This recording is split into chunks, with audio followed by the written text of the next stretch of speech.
ఈరోజు ఏంటి తెలుసా, సార్కు అభినందనలతో పాటు ఆశీర్వాదం కూడా ఏంటంటే 21 నుండి నిర్వహించబోయేటటువంటి దక్షిణ భారతదేశం స్థాయి ఎగ్జిబిషన్లో పాండిచేరిలో నిర్వహించబోతున్నారు.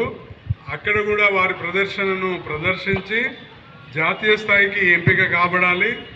కనుక మనమందరం కూడా అట్లా సెలెక్ట్ అవుతాడని ఆశిద్దాం.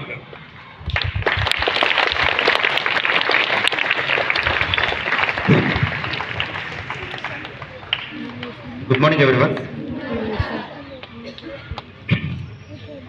ముందుగా సైన్స్ ఫెయిర్ అంటే మీ అందరికీ తెలుసు.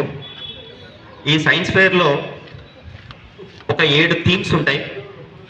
ఒక్కొక్క థీమ్లో పిల్లలు ఒక్కొక్క రకమైనటువంటి ఎగ్జిబిట్ని ప్రజెంట్ చేస్తారు. ఆ 7 థీమ్స్తో పాటు ఇంకొక అడిషనల్ థీమ్ ఉంటుంది, అది టీచర్ ఎగ్జిబిట్ అని చెప్పి.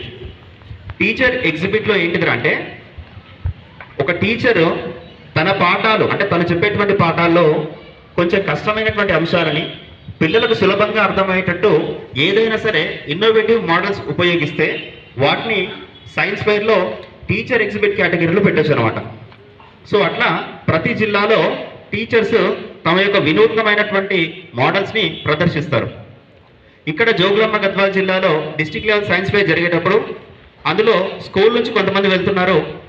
టీచర్ ఎగ్జిబిట్లో నన్ను వెళ్ళమని చెప్పి హెడ్ మాస్టర్ అడిగితే, సార్ నేను గతంలో వెళ్ళినా, సో ఇప్పుడు వెళ్ళలేను సార్ నేను అని చెప్పినా. నాకున్నటువంటి వ్యక్తిగత కారణాల వల్ల వెళ్ళలేనని చెప్పినా కానీ సార్ కొంచెం ఇంకొక 2-3 సార్లు అడిగేసరికి సార్ కొంచెం పెద్ద ఆయన, సార్ని చూస్తే నో అని చెప్పడం కొంచెం చెప్పలేను. నేనే కాదు, ఎవరు కూడా గట్టిగా చెప్పలేరు. సార్ ఎందుకంటే అంత ఫ్రెండ్లీగా మంచిగా అంటే అవతల వాళ్ళని ఎంకరేజ్ చేస్తూ చెప్తారు కాబట్టి గట్టిగా నో అని చెప్పని కూడా రాదు.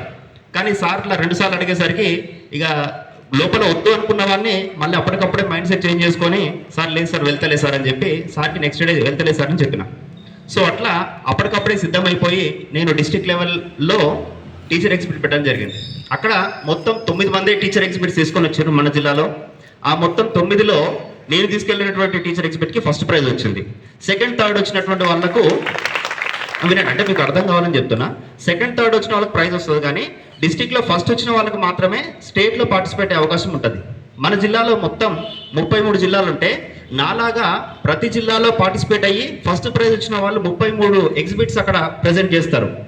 సో దీంట్లో 33 జిల్లాల్లో 33 మంది ఒక్కొక్క జిల్లాలో విన్నర్స్గా వచ్చినటువంటి టీచర్లు. ఆ 33 మందిలో నేను ఒక్కనే సోషల్ టీచర్ని.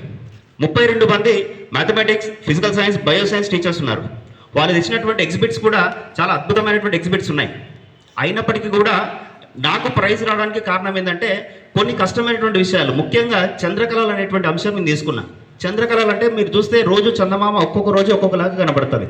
సో ఈ విషయం చెప్తే అర్థం కాదనమాట. దాన్ని డెమాన్స్ట్రేట్ చేయడానికి నేను కొన్ని మోడల్స్ ఉపయోగించిన, అది ఆ జడ్జెస్కి బాగా నచ్చడము, అదే టైంలో నా ఎక్స్ప్లెనేషన్ విధానం కూడా వాళ్ళకి నచ్చి నాకు రాష్ట్ర స్థాయిలో సెకండ్ ప్రైజ్ రావడం జరిగింది. సో ఇక్కడ నేను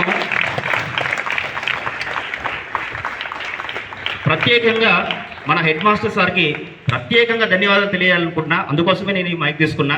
ఎందుకంటే సార్ ఆ రోజు చెప్పడము, మళ్ళీ ప్రతిరోజు నేను వెళ్తున్నానా లేదా అని, మళ్ళీ అక్కడికి వెళ్ళిన తర్వాత అంతా కంఫర్ట్ ఉందా లేదా అని ఎప్పటికప్పుడు నన్ను అడుగుతూ నన్ను బ్యాకప్ తీసుకుంటున్నటువంటి హెడ్ మాస్టర్ సార్ అట్లా ఉండడం వల్లనే నేను వెళ్ళగలిగినా. నిజంగా సార్ లాగా లేకపోయి ఉంటే నేను నిజంగా పెట్టేవాడిని కాదు ఖచ్చితంగా. ఎందుకంటే గతంలో నాకు కొన్ని అనుభవాలు ఉన్నాయి, పోకూడదని అనుకున్నా యాక్చువల్గా. కానీ సార్ ఇచ్చినటువంటి ఎంకరేజ్మెంట్ వల్లనే ఈసారి వెళ్ళాల్సి వచ్చింది. ముందుగా హెడ్ మాస్టర్ సార్కి ప్రత్యేకమైనటువంటి ధన్యవాదాలు. అట్లాగే నా తోటి ఉపాధ్యాయులందరూ కూడా ఎప్పుడు ఎక్కడికి వెళ్ళినా ఏ సక్సెస్ తీసుకున్నా గతంలో ఉన్నటువంటి ఉపాధ్యాయులు కావచ్చు, ఇప్పుడు ఉన్నటువంటి వాళ్ళు కూడా అందరు నన్ను ఎప్పుడు ఎంకరేజ్ చేస్తున్నారు. సో ఇట్లాంటి స్టాఫ్ ఉంటే ఏ టీచర్ అయినా ముందుకు వెళ్ళడానికి అవకాశం ఉంటుంది. కాబట్టి వారందరికీ కూడా మరొకసారి హృదయపూర్వక ధన్యవాదాలు తెలియజేస్తున్నాను.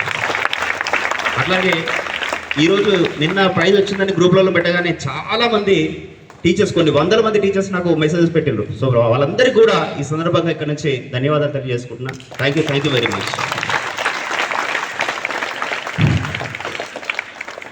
అట్లాగనే సార్ ఎట్లయితే పాల్గొని మన పాఠశాల యొక్క కీర్తి ప్రతిష్టలు ఇన్మడింపజేసిందో, అట్లానే మన పాఠశాలలో కూడా నిన్న ప్రశాంత్ సారు ఎక్కడ కనిపిస్తలేదా?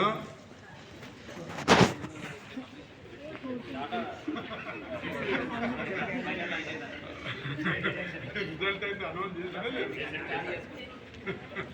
నేను నిన్న